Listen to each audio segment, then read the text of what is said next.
Bismillahirrahmanirrahim. Assalamualaikum warahmatullahi wabarakatuh. Alhamdulillahirabbil alamin. Salatu wassalamu ala asrafil anbiya'i wal mursalin sayyidina wa maulana Muhammadin wa ala alihi wa sahbihi ajmain. Amma ba'd.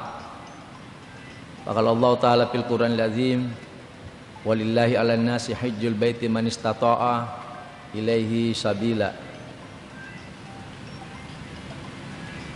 Masa muslimin jamaah duhur rahimakumullah, alhamdulillah, mari senantiasa kita mengungkapkan rasa syukur kita masih diberi kesehatan, masih diberi kesempatan mengisi siang hari ini salat berjamaah dan duduk sejenak sambil mendengarkan sedikit tausiah. Alhamdulillah kita sudah berada di bulan Zulhijjah. Ini salah satu bulan haram yang disebutkan dalam hadis. Jadi bulan haram itu ada 4 ya. Bulan Rajab, Zulqa'dah, Zulhijjah dan Muharram. Disebut bulan haram karena di situ orang ya di zaman Nabi itu dilarang menumpahkan darah ya, karena kebiasaan dulu orang-orang Arab apalagi sebelum Nabi diutus ya sering terjadi peperangan sehingga menimbulkan banyak kurban. Maka turunlah perkataan Nabi ya, Allah menyebutkan juga secara tersirat dalam Al-Qur'an bahwa bulan-bulan haram itu bulan di mana kita harus menjaga kesucian orang-orang Islam, kesucian umat Islam. Masa muslimin rahimakumullah. Nah, yang istimewa dari bulan Zulhijjah ini ya, seperti disebutkan dalam Al-Qur'an, wal fajr walayalin ashr, demi waktu fajar. Jadi Allah bersumpah dengan fajar, walayalin ashr, dan hari ke-10 ya. Maksudnya di sini bulan awal dari bulan haji ya, tanggal 1 sampai 10. Di situ ada amalan-amalan yang kita dianjurkan ya untuk melakukannya ya, yang mana itu adalah puasa sunat ya, puasa sunat. Jadi ada 3 puasa pada awal 10 pertama dari bulan Zulhijjah itu. Yang pertama dari tanggal 1 sampai tanggal 7 namanya puasa Zulhijjah. Nah ini saya kira ini sudah lewat karena hari ini kita sudah masuk tanggal 3 ya, 3 Zulhijjah. Bagi yang lebaran hari Jumat lalu mungkin sudah masuk 4 atau tanggal 3, ada yang baru mulai jadi tanggal 2 ya. Jadi kalau tanggal 1 Zulhijjah kita puasa sampai tanggal 7 itu namanya puasa sunat Zulhijjah. Nah pada tanggal 8 Zulhijjah namanya puasa tarwiyah. Nah, lalu tanggal 9 itulah puasa Arafah. Jadi kalau kita bisa melakukan 9 hari puasa ini dari tanggal 1 sampai tanggal 9 itu luar biasa ya. Kalau tidak minimal 2 hari, tanggal 8 dan tanggal 9 ya. Niatnya puasa sunat tarwiyah. Lalu esoknya kita tambah lagi puasa Zulhijjah. Itu yang disebut puasa Arafah. Kalau tidak bisa lagi, usahakan puasa Arafah. Ini sudah kelewatan kalau kita tidak bisa puasa lagi ini ya. Sebagaimana dikatakan ya dalam hadis Rasulullah ya, soma yaumin Arafah, puasa pada hari Arafah itu yukaffirus sanataini, menghapuskan 2 tahun dosa.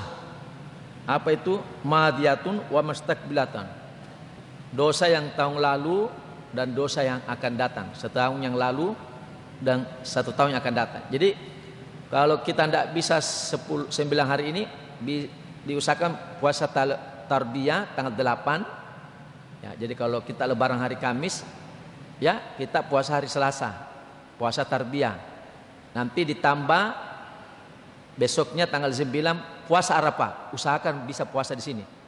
Karena Nabi menyebutkan dalam sabdanya akan diampuni dosanya orang puasa Arafah 1 tahun yang lalu dan 1 tahun yang akan datang. Timbul pertanyaan, oh kalau begitu kita bisa bikin dosa aja tahun depan 1 tahun, karena sudah diampuni dosa kita karena kita puasa Arafah. Oh, tidak begitu penjelasannya ya. Nah, ini sangat berbahaya kalau kita menafsirkan secara letter-letternya. Artinya semoga Allah menghindari kita dari perbuatan-perbuatan dosa, terutama dosa-dosa besar 1 tahun ke depan. Ma'asyiral muslimin jamaah rahimakumullah. Ya, puncak haji pada saat Arafah. Al-Hajjul Arafah. Haji itu di Arafah. Disinilah berkumpul kurang lebih 3 juta umat Islam dari penjuru dunia. Mereka wukuf di Arafah. Mau yang sakit, mau yang tidak bisa lagi bangun-bangun, pokoknya harus semua hadir di padang Arafah. Ya, karena di situ puncak dari ibadah haji. Disitulah haji seseorang Allah catat sebagai satu kebaikan dan diterima dia punya pahala hajinya. Karena ini perintah dalam surat Al-Imran, ya, disebutkan di situ, walillahi 'alan nasi hijjul baiti man istata'a ilaihi sabila. Nah, dan di antara kewajiban manusia itu adalah menjalankan ibadah haji. Siapa itu? Jadi wajib itu sebenarnya adalah fardu, kewajiban, karena dia bagian dari rukun Islam. Pondasi Islam yang paling terakhir itu adalah menunaikan ibadah haji. Ya, yang pertama adalah syahadat, yang kedua salat, ketiga puasa, kemudian mengeluarkan zakat, dan terakhir walillahi 'alan nasi hijjul baiti man istata'a. Siapa di situ? Istata'a, yang sanggup. Nah, ini yang sanggup. Ya, kalau kita tidak sanggup, sebab itulah ulama menafsirkan istilah istata'a di sini kesanggupan dari materi. Ya, jadi kalau adik-adik sekarang mendaftar naik haji, ya bisa saja menunggu 20 tahun, ya. Nah, itu materi. Yang kedua, istata'a, kemampuan pengetahuan. Ya, harus mampu. Ya, harus mau naik haji itu jangan cuma ikut-ikutan. Baca orang doa kita ikut-ikutan, nanti salah-salah kita ikut salah. Jadi 1 tahun sebelum naik haji itu orang harus mulai belajar itu mengenai fikih haji. Apa rukun haji, apa yang membatalkan haji, sunnah-sunnah haji, ya. Bagaimana itu jenis-jenis haji, ya. Karena jenis haji itu ada yang disebut haji qiran, ya, di mana haji itu dilakukan, ya, bersamaan dengan ibadah haji. Ada ifrat, ya, ibadah haji dulu, baru umroh. Kemudian ada tamattu, ya, bisa umroh baru haji. Nah, ini 3. Tapi kita lebih banyak mengambil biasa itu kalau orang Indonesia haji tamattu. Tapi harus tetap bayar dam 1 ekor kambing. Nah, dam ini ya, inilah yang banyak, ya, orang-orang Indonesia, ya, banyak mengeluarkan dam itu karena mereka tidak mau repot-repot. Ya, mereka tidak mau repot. Nah, itu biasanya ambil ifrat. Jadi mulai dari tanah air dia sudah pakai ihram. Ini repot ini. Ya. Masa muslimin alhamdulillah. Maka naik haji itu memang pilihan dan panggilan Allah. Ya. Kenapa? Karena kita ini akan kembali kepada Tuhan. Kata orang-orang sufi, kita ini kembali kepada Allah dalam 2 bentuk. Yang pertama namanya ruju'a ikhtiyari.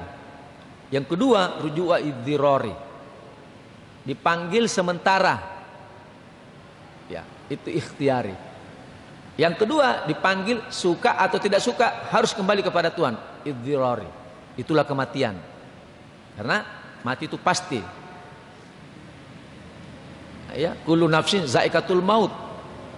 Maka panggilan yang terakhir itu pasti kita akan, semua akan pergi, dipanggil. Nah, ada panggilan sementara, itulah ibadah haji. Jadi kerinduan kita kepada Allah, ingin bertemu dengan Allah, itulah lewat ibadah haji. Kita dipanggil oleh Allah kembali kepada Allah dalam keadaan sementara namanya. Itu gladi resik.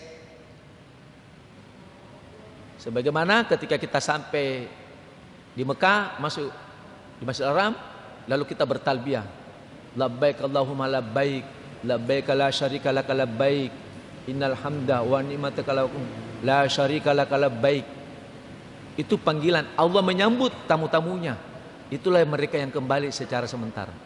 Maka naik haji itu tidak serta-merta harus ada harta. Ada orang naik haji tidak ada harta. Maka ada orang mengatakan orang naik haji itu di Indonesia itu ada 5 bentuknya. Pertama katanya haji mandiri. Ini yang mandi sendiri, cari duit, berkeringat. Begitu uangnya terkumpul naik haji, menunggu 15 tahun, 20 tahun. Yang enak ada namanya haji abidin, atas biaya dinas. Kayak saya. Alhamdulillah 4 kali naik haji. Semua anugerah, gratis. Itu haji abidin dipanggil, atau haji Nurdin Kosasi. Nurdinas ongkos dikasih, enak dia. Ada yang 3 bulan, ada yang 40 hari. Lumayan living cost-nya. Lalu ada lagi yang namanya haji bonus. Nah, ini yang biasa yang dapat ini karena juara MTQ dapat bonus naik haji. Diundi lalu naik namanya naik haji. Namanya haji bonus. Ada juga yang namanya haji forgetter. Nah, ini nih yang suka cari-cari orang ini. Ya, ini penyelenggara haji ini ya mirip forgetter itu kalau lagi mau pemilu. Nah, kalau dapat banyak jamaah, dia himpun jamaah banyak, dia dapat gratis naik haji. Ada juga ini termasuk beruntung ini karena kerja kerasnya, busa-busa mulutnya panggil orang ikut di travelnya, ikut segala macam. Lalu ada pembimbing ibadah hajinya, nah, itu namanya haji forgetter. Tapi yang paling beruntung itu yang namanya haji bisnis. Nah, sudah dia naik haji gratis, beruntung lagi dia karena dia penyelenggara travel. Ya, fid dunia hasanah pasti sudah dapat. Mudah-mudahan wafil akhirat hasanah juga. Masa muslimin jamarakumullah, adik-adikku sekalian, ya. Jadi itulah kerinduan kita. Makanya itu mulai sekarang berniat mau naik haji. Ya. Baca doa-doanya itu, Allahumma rzuqni ziyaratal haramain. Ya Allah, izinkanlah aku menziarahi 2 tanah harammu. Baca itu ya. Mungkin karena saya sering baca-baca ini, alhamdulillah sempat 4 kali. Mudah-mudahan berangkat lagi nanti ya. Allahumma rzuqni ziyaratal haramain. Ulang-ulang itu doa. Toh nanti kalau kita meninggal tidak pernah mengunjungi Ka'bah, 2 tanah haram, Allah sudah mencatat kita sudah naik haji. Kenapa? Karena kita sudah ada niat. Itulah sebabnya Imam Al-Ghazali dalam kitabnya Ihya Ulumuddin, apabila ada orang kaya sudah sanggup dia berhaji karena materinya sudah cukup, kekuatan fisiknya bagus, masih muda, dan dia tidak naik haji, hati-hati ya, karena dia sudah kena kewajiban. Kewajibannya istata'a, kesanggupan hartanya ada, fisiknya kuat, lalu dia tidak naik haji, itu ada konsekuensinya. Apa konsekuensinya? Kata Imam Al-Ghazali, kalau dia jatuh miskin, maka dia menjadi wajib itu haji. Apa artinya wajib? Jadi dalam keadaan miskin dia harus naik haji. Karena tadi dia sudah sanggup, sudah ada harta, sudah siap, tapi dia tidak naik haji karena berbagai macam alasan, urusan lah, bisnis lah, ya, sehingga dia tidak mau mendaftar haji. Nah, begitu dia jatuh miskin, maka kewajiban haji itu dia menjadi wajib. Artinya dia berdosa tidak melaksanakan ibadah haji. Masa muslimin rahimakumullah. Jadi itulah kita di bulan Zulhijjah ini ya, orang wukuf di Arafah, kita melaksanakan puasa sunnah Arafah. Besoknya masuk Idul Adha, kemudian kita dianjurkan untuk menyembelih hewan kurban mengikuti syariat Nabi Ibrahim alaihissalam. Maka seyogyanya di bulan Zulhijjah ini mari kita memanfaatkan amal-amalan Zulhijjah ini, terutama kita mengusahakan bisa puasa tarbiyah dengan puasa Arafah pada tanggal 8 dan tanggal 9 Zulhijjah. Semoga Allah memberikan kekuatan kepada kita dan insya Allah kita akan bisa mengunjungi dan menjadi tamu Allah di akan datang ketika Allah mengizinkan kita dari doa-doa yang kita selalu ucapkan agar bisa bertemu dengannya di Baitullah. Demikian hadanallahu iyyakum ajmain. Assalamualaikum warahmatullahi wabarakatuh.